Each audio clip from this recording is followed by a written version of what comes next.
আসসালামু আলাইকুম। আজ একটি সিম ক্ষেতের কীটনাশকের উপর ভিডিও বানাচ্ছি।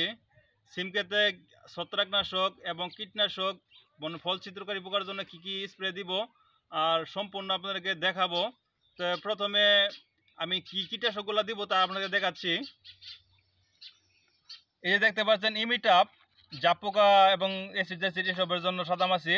আর এই যে দেখতে পাচ্ছেন ছত্রাকনাশক এমিস্টার টপ, এই এনজিপিউ আর বেঞ্জয়েড গ্রুপের ওই কীটনাশক লেবা।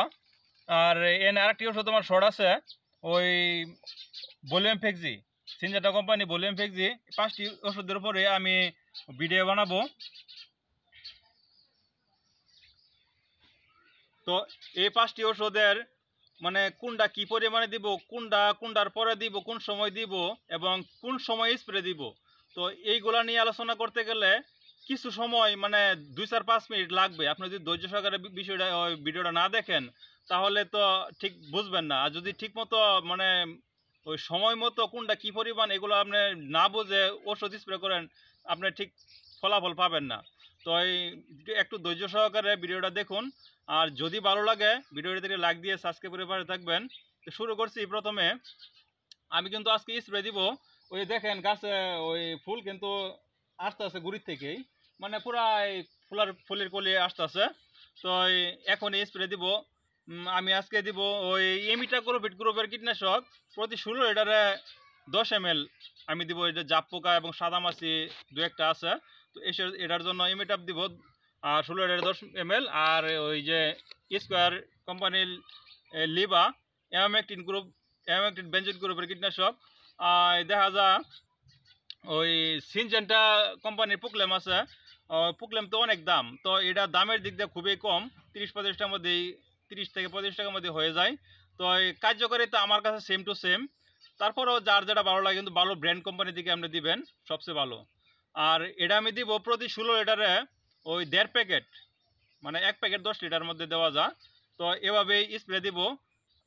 স্প্রেটা দিবেন আপনি 4টার পর থেকে সন্ধ্যার আগ পর্যন্ত। এর আগে যদি দেন আপনি, তখন খুব চড়া রোদ থাকে, রোদে শুকিয়ে যাবে, স্প্রেটা বেশি উপরটায় বাষ্প হয়ে চলে যাবে এবং কি কার্যকারিতা ওষুধের কম হবে, যেহেতু ওই তাপমাত্রা বেশি কারণে ওষুধের কার্যকারিতা কম হয়। তো আপাতত আমি এটাই দিব, যেহেতু আমি সার দিয়েছি। আমি সারের ভিডিও আপনাদেরকে গত কয়েকদিন আগে সারছি, দেখছেন। তো এই সার দেওয়ার পরে গাছ যখন জোপালো হবে, ফুল ফল ঠিকমতো চলে আসবে, তখন দেখা ছত্রাকনাশকের প্রয়োজন হবে। তখন আমি ছত্রাকনাশক দিব, ওই যে এমিস্টার টপ, এটা দিব। আমি যেটা দিব সেটা বলবো, আপনি কি দিবেন সেটা তো আমি ভিডিও বানানোর জন্য বলছি না, আমি যা স্প্রে দিব পূর্বের অভিজ্ঞতা থেকে তাই বলছি। এটা 16 লিটারে 8 থেকে 9 ml পর্যন্ত আমি দিব অন্য অন্য কীটনাশকের সাথে। যখন আপনি ওই ছিদ্রকারী পোকার জন্য দিবেন তার সাথে মিশিয়ে দিবেন। তো এটা দিয়ে আমি কিন্তু দিব 7 থেকে 8 দিন অন্তর অন্তর, এর আগে আমি দিব না ছত্রাকনাশকটা।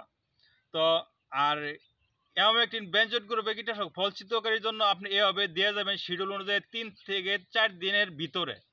তো দিবেন কিন্তু বিকালবেলা টাইম বলছি।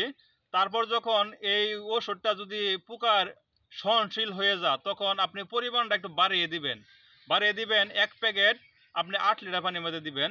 একটু বাড়িয়ে দিলে দেখা যায় আবার পোকাগুলা মরবে। তারপরও যদি পোকা সহনশীল হয়ে যায়, তখন আমি ব্যবহার করব কি, ওই ভলিউম ফেক্সি, সিনজেন্টা কোম্পানির ভলিউম ফেক্সি। ওইটা যদি ব্যবহার করি তাহলে আমি করব 16 লিটারে 8 ml।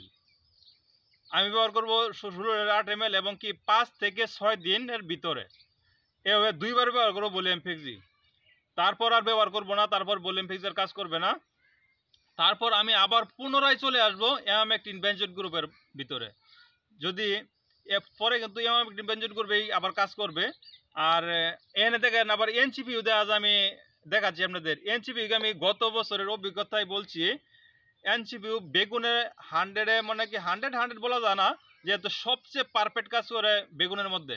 এই সিম গাছে আমি ব্যবহার করছি, তেমন আমি রেজাল্ট পাই নাই। তো আমি সাজেস্ট করি না আপনাদেরকে, আমি নিজেও ব্যবহার করব না। তো আপাতত আমি এই কীটনাশকগুলাই ব্যবহার করব শিডিউল, যে কয়দিন পর পর বললাম, কয়দিন পর ব্যবহার করব। তারপরও যদি নতুন কোনো আপডেট কীটনাশক ব্যবহার করি আপনাদের মাঝে আমি তুলে ধরবো। তো আজকের এই ভিডিওটা এই এই বিষয়ের উপরে বানানো। যদি ভাই ভিডিওটা আপনাদের আরও বেশি ভালো লাগে, কোনো বন্ধুর সাথে শেয়ার করতে পারেন। তো এই সঙ্গে থাকার জন্য আপনাদেরকে অসংখ্য ধন্যবাদ।